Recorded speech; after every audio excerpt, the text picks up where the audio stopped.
Mwanangu, nimekusubiri. Waalaikum salaam. Kasema hapa huu msikitini atachelewa. Natoka hivi msikitini mama, niambie. Sawa. Ndo basi naenda hivyo, sababu nimeona mambo ndo hivyo, hakuna kitu. Unaenda wapi sasa mama? Naenda dukani kwa mzee Masudi nikakope sukari angalau na tambi. Sasa kwa mzee Masudi pale mama, jana si ndo nimekupa ile maharage. Mimi ndo nimekupa maharage. Sasa ukienda tena na itakuwaje? Mwanangu. Ramadhani ngumu mama. Sio hiyo tena kazi zetu hizo za Beach Boy Ramadhani kufanya sio vizuri. Mimi naelewa hilo mwanangu. Steda ni kitu kigumu sana kwa sababu ukiangalia kweli watu huko wanatembea wako uchi huko na Ramadhani.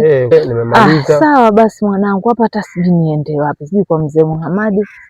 Waalaikum salaam. Hali yako? Marahaba.